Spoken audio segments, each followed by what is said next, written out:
So, you're stuck driving at night and you're not used to it and you find yourself trying to fall asleep. Well, we're going to cover some tips and tricks on that. And if you're in TNT with Prime, I'm going to tell you how to calculate the hours that they're actually keeping track of. So, stay tuned.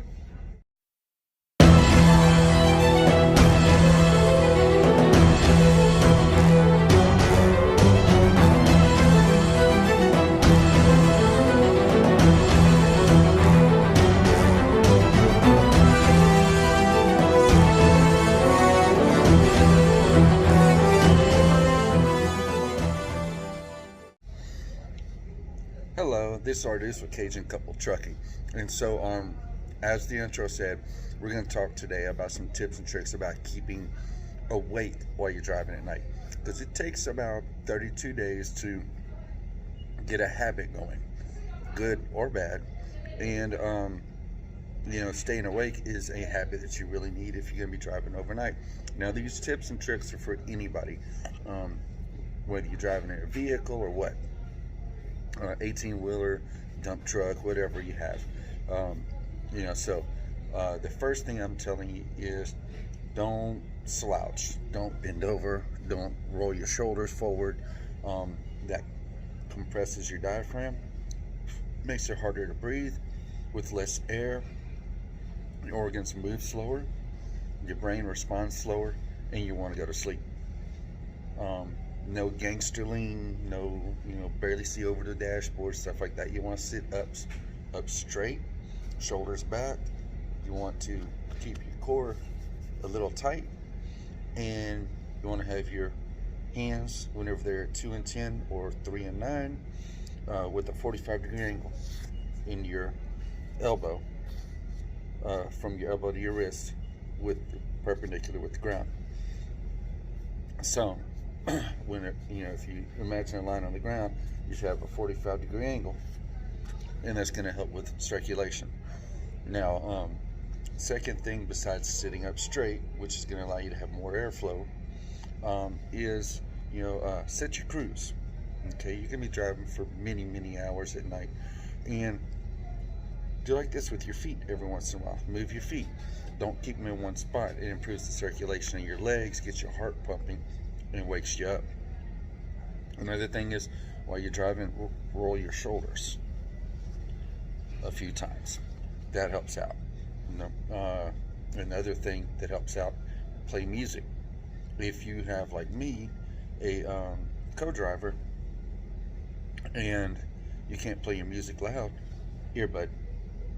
pop your earbud in and play music as loud as you want. Don't play anything that would normally put you to sleep. Play something that you want to sing to, or that you groove to, basically. Another thing is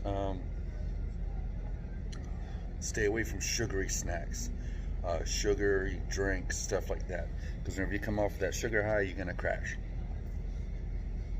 If you can do energy drinks, get energy drinks with 0 sugar. They're out there. I'm a diabetic. That's the ones I use. But I only use about energy drink about once a month. And only whenever I stop for my 30 at about 2 o'clock in the morning and I'm exhausted. And I still need to drive for about another 3-4 hours. Another thing is, keep your feet moving, keep your arms moving. In an 18-wheeler, right? If you're sitting up, high and forward in the seat like you should, when you reach up, you can grab the cubby.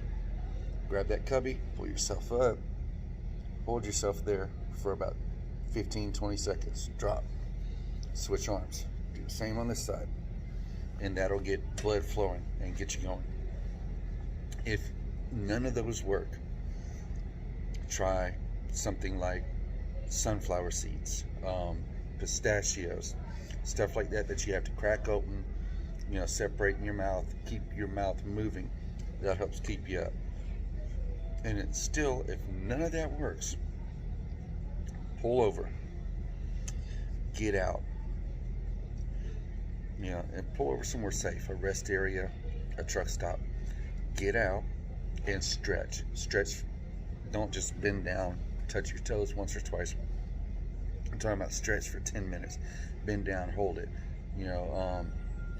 stretch one side, stretch another side, you know, there's a lot of apps you can download to stretch.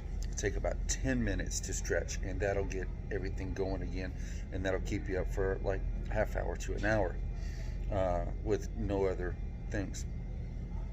Now,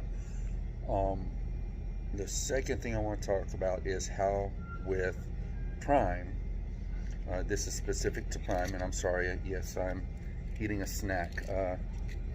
I am in, I forgot to say where I am. I am in Marion, Illinois right now. Okay, so calculating your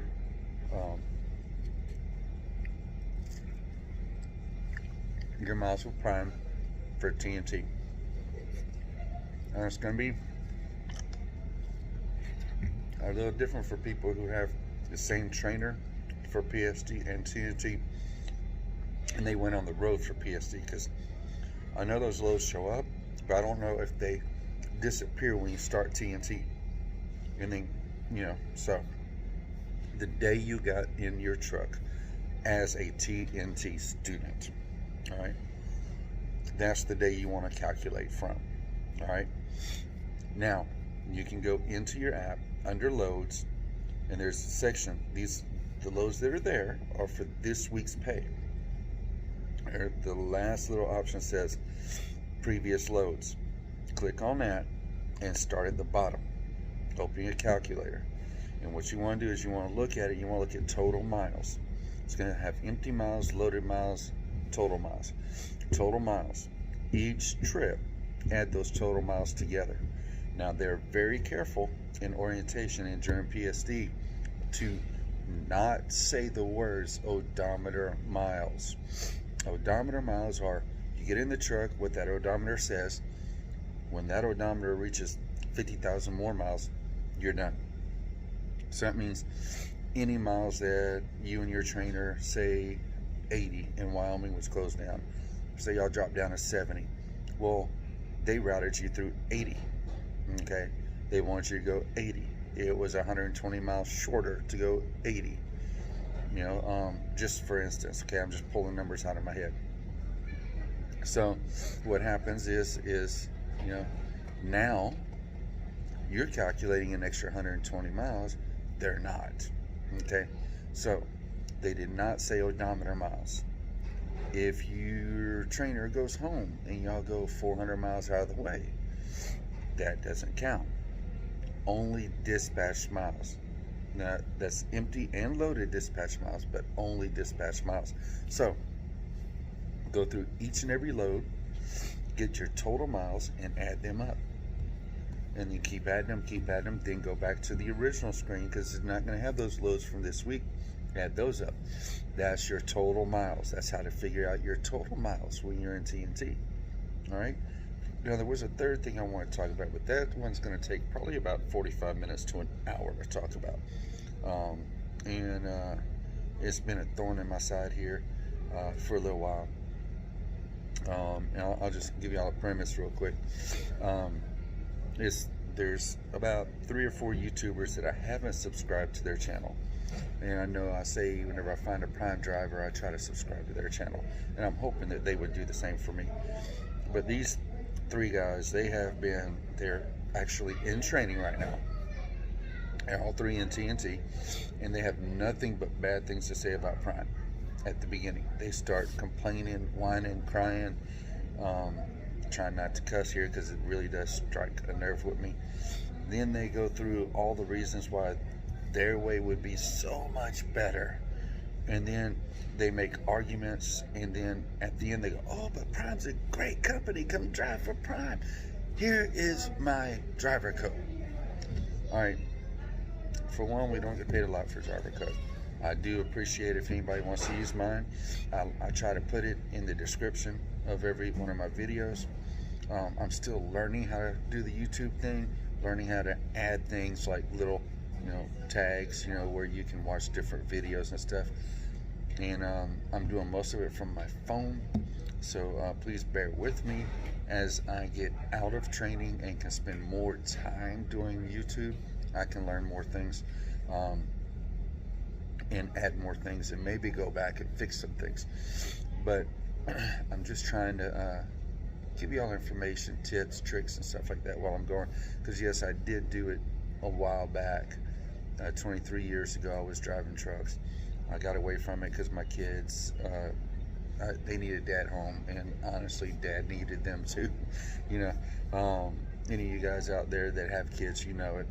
And then I'm getting back into it, and I let my CDL go, my Class A, so I'm having to redo all the training. And no, I'm not complaining about that. I'm not complaining that I have to do the full 50,000 miles. I'm not complaining about any of that. I mean, I wish I didn't have to, but I know it's a condition of getting hired with pride. So, if y'all can, and this is what I do ask is, please hit the subscribe button. It's right there, you know, below the video that you're watching on YouTube. Hit the subscribe button, hit the bell notification so you know whenever I post, and hit the and comment. Comment really helps move the videos up and helps. I mean, I'm not really trying to make any money or anything out of this. I know, you know, after a couple of years of doing it, I'll probably get monetized anyway, just from people stumbling on my videos. But if you think someone could benefit, you know, I mean, night driving tips, you know, and it's not really night driving tips. It was, the tips I did was, and I guess I need to put it in differently in the name of the video in the description, but these are staying awake tips for driving. I mean, that helps everybody on the road, and helps me, because if I'm on the road with you and you're falling asleep, you know, yeah, please stay awake. So you know, share it, and if you have any questions, I try to check. That's one thing I do try to do religiously, you know, as far as everything. I get up, I say my prayers, I take my medicine, I eat my breakfast, and I check and see if I got any comments on YouTube. And then I check my Facebook, see if I got any comments on Facebook, and then I basically go back to sleep, because, you know, I drive at night. So if you have any questions, comments, just feel free to hit me up with those, and I'll get back to you as soon as possible. All right, thank you very much, and as always, keep the shiny side up, the rubber side down, and the mirrors between the ditches, and I'll catch you later.